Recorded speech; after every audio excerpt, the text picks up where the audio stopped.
Ahead of the second round of talks between the US and Iran in Geneva, Iran's Foreign Minister Abbas Araghchi met with the head of the UN nuclear watchdog agency, Rafael Grossi. This, in fact, is the first meeting between Araghchi and the nuclear watchdog after US-Israel launched a 15-day war on Iran. After the war, the Iran parliament approved a move to suspend Tehran's cooperation with AIEA. Iran's foreign minister, who has already arrived in Geneva for the talks, also met Omanian foreign minister Badr al-Busaidi, who will mediate the talks. The first round of indirect talks were held in Oman on February 6th, mediated by Omanian foreign minister, Special Envoy Steve Witkoff, and Trump's son-in-law Gerard Kushner. Look, doing a deal with Iran is not easy. I said it yesterday, I'll repeat it again today. I mean, we have to understand that Iran ultimately is governed, and its decisions are governed by Shia clerics, radical Shia clerics, okay? These people make policy decisions on the basis of pure theology. That's how they make their decisions.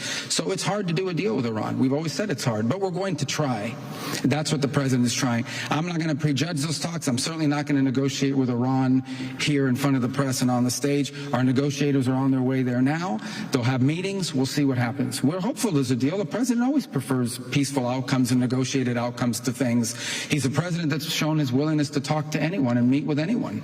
And I think that there's an opportunity here to diplomatically reach an agreement that addresses the things we're concerned about. We will be very open and welcoming to that. But I don't want to overstate it either. It's going to be hard.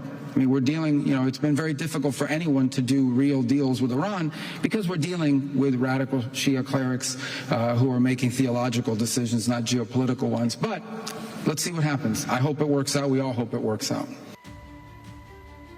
As both sides prepare for second round of talks, images of the USS Abraham Lincoln carrier strike group sailing and flying in formation were released.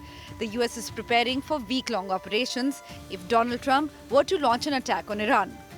The Department of War was sending an additional aircraft carrier to the Middle East, adding thousands more troops along with fighter aircraft, guided missile destroyers, and other firepower capable of waging attacks and defending against them.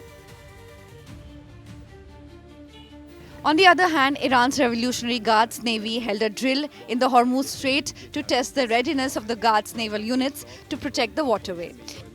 Iranian media showed the naval exercises on state television, overseen by IRGC Ground Forces Commander General Mohammad Pakpour. The Strait of Hormuz is a vital international waterway and oil export route from Gulf Arab states, been appealing for diplomacy to end the dispute. Israel, which has been skeptical of the talks, says Iran should give up its enrichment capability and dismantle nuclear equipment and infrastructure.